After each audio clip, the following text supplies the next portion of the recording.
Hello friends, how are you? I am Rakesh.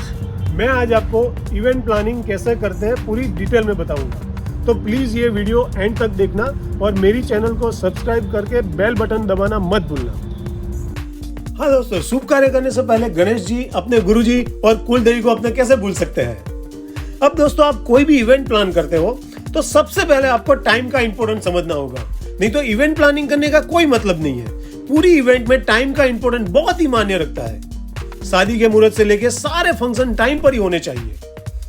दोस्तों, आपके घर पे अगर कोई वेडिंग फंक्शन आने वाला है या कोई भी आपका कोई फंक्शन करने जा रहे हो, तो सबसे पहले जो इंपॉर्टेंट चीज है वो आपको मैं बताता हूं कि अब आपको ये तय करना है कि आपके घर में फंक्शन आ रहा है वेडिंग का, तो उसके अंदर आप कौन से फंक्शन इंक्लूडिंग करना चाहते हैं। जैसे वेडिंग के लिए जो संगीत होता है, मेहंदी फंक्शन होता है, प्री वेडिंग होता है, मांगलिक फंक्शन होता है, कॉकटेल पार्टी होती है, रिसेप्शन वगैरह, तो आपको कौन सा और कितने फंक्शन करने हैं। आपको शादी यानी वेडिंग और दूसरे सारे फंक्शन की डेट फाइनल करनी है। शादी की डेट फाइनल करते समय आपको ये ध्यान में रखना है कि रिलेटिव्स में किसी और की शादी तो नहीं, और अगर है तो उसकी और अपनी शादी की डेट एक साथ तो नहीं है ना दोस्तों।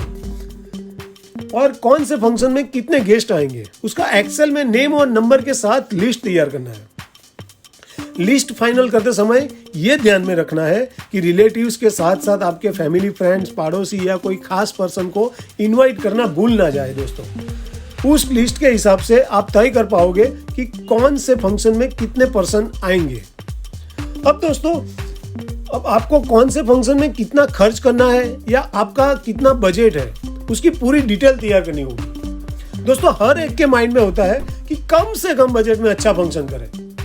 तो अब क्या करेंगे, एक एस्टिमेटेड कॉस्ट निकालना है और आपको एक लिस्ट तैयार करना है। जैसे कि आपका जो शॉपिंग हो गया, family shopping, Gaur Maharaj, wedding card and print, car banner, venue rent, decoration, catering, flowers, lightings, संगीत डीजे, लग्न गीत के साथ orchestra, LED screen, return gift, band बाजा, दूल्हा दुल्हन की एंट्री करवानी हो तो फोटोग्राफर, डोली, beauty parlour and salon, car rental, train और air tickets, hotel stay, fireworks, licence and permission. दोस्तों, ये लाइसेंस एंड परमिशन बहुत इंपॉर्टेंट पार्ट है, इसको लेना बहुत जरूरी है। सिक्योरिटी एंड सेफ्टी वगैरह वगैरह का कितना खर्च होगा। अब आपको अपने बजट के हिसाब से वेन्यू फाइनल करना है। आपको रिसोर्ट बुक करना है, पार्टी प्लॉट बुक करना है, बैंक्वेट हॉल बुक करना है, डेस्टिनेशन वेडिंग करना है, या फिर मांगलिक, मेहंदी, संगीत जैसे फंक्शन आपको घर पर ही करना है। सोसाइटी कॉमन प्लॉट है, क्लब हाउस है, वगैरह वगैरह में कर सकते हैं। दोस्तों, वेन्यू बुक करते समय यह ध्यान में रखना है कि आपकी जो भी रिक्वायरमेंट है वो उस वेन्यू में है कि नहीं। जैसे कि आपको लोकेशन कैसा चाहिए, बारात स्वागत, वेलकम स्पेस होनी चाहिए, गेस्ट रूम, ब्राइडल और groom room, parking, valet parking facility, catering, decoration, और आपके लिस्ट के हिसाब से पर्सन की कैपेसिटी उस वेन्यू में है कि नहीं, और आपको जो थीम पर डेकोरेशन करना है वो होगा कि नहीं, या आपके बजट में होगा कि नहीं, या फिर बाहर से वेंडर डेकोरेशन या कोई कैटरिंग अलाउ करते हैं कि नहीं। दो बात और ध्यान में रखनी है दोस्तों कि जो वेन्यू बुक करने जा रहे हैं उसमें साउंड बजाना अलाउ है कि नहीं, और जो वेन्यू बुक किया है उसमें पावर कितना केवी मिलता है और अपनी रिक्वायरमेंट क्या है।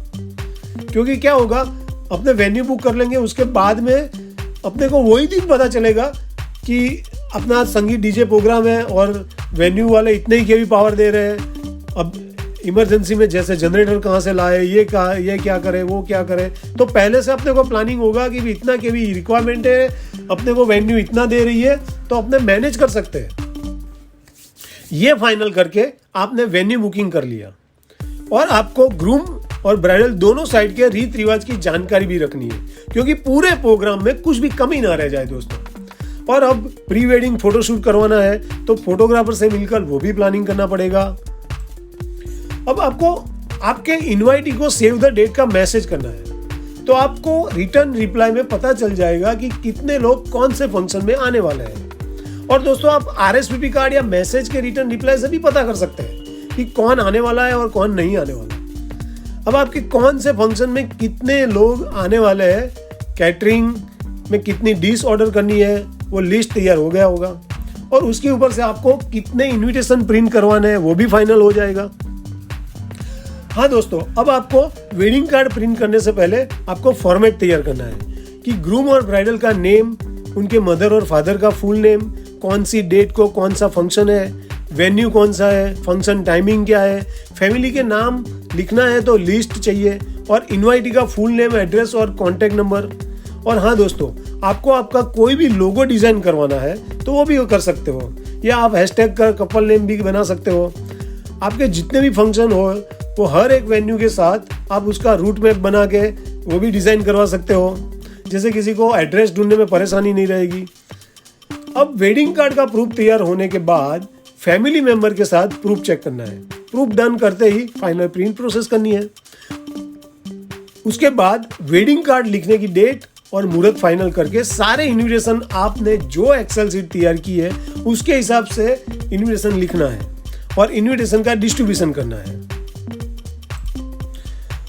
आपको गौर महाराज, डेकोरेशन, लाइटिंग, फ्लावर, फूलर, बैंड बाजा, डोली, मेहंदी, फायरवर्क्स, एंट्री, संगीत, डीजे और फोटोग्राफर, कोरियोग्राफर, ब्यूटी पार्लर, जो भी वेडिंग रिलेटेड बुकिंग है वो सबका बुकिंग चेक करना है, और नहीं हुआ है तो पहले वो फाइनल करना है।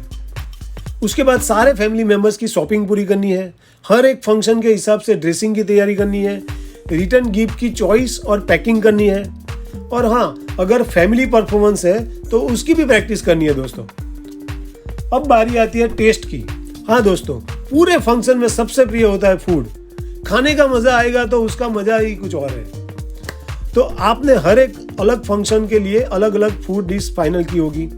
आपने जो भी फूड डिश फाइनल की है वो कैटरिंग वाले से फूड टेस्टिंग करके फाइनल करना है।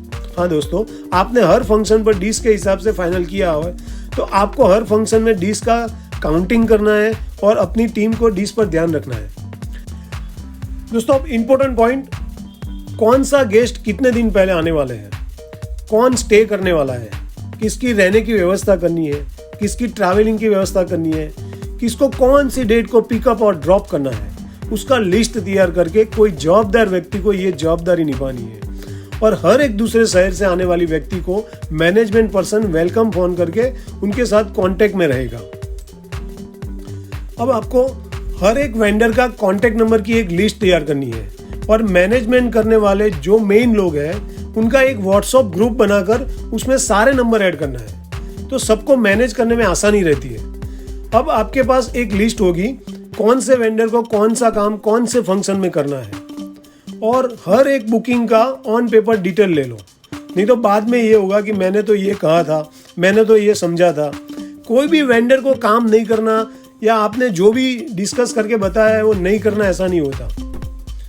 आपके घर में एक शादी का फंक्शन है, हर वेंडर पूरी सीजन का बुकिंग लेकर बैठा है, तो किसी से भी समझने में गलती हो सकती है। तो आपके पास ऑन पेपर या डिज़ाइन फोटोग्राफ है तो आप उसको बता सकते हैं और रीचेक कर सकते हो। अब हर एक वेंडर को फंक्शन के पहले डेट और टाइमिंग के साथ रिमाइंडर करना है। अब जो मेन फैमिली पर्सन है उनको जितने भी गेस्ट मिलते हैं उसके साथ एक प्यारी सी स्माइल करके उसका नाम लेकर उसको वेलकम करना है, जैसे कि उसको लगे कि मुझे बुलाया, मुझसे बात की, उसको अच्छा लगेगा।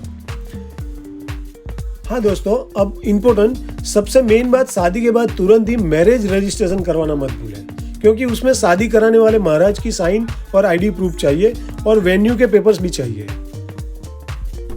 लोग मैरिज रजिस्ट्रेशन करवाना भूल जाते हैं, फिर लोग अपने अपने बिजनेस या जॉब में लग जाते हैं। फिर जब जरूरत पड़ती है तब अलग अलग डॉक्यूमेंट्स तैयार करना पड़ता है, तो बाद में बहुत तकलीफ पड़ती है। तो अगर ये जब शादी के टाइम ही साथ में ही अगर हो जाता है तो आपको आसानी रहेगी।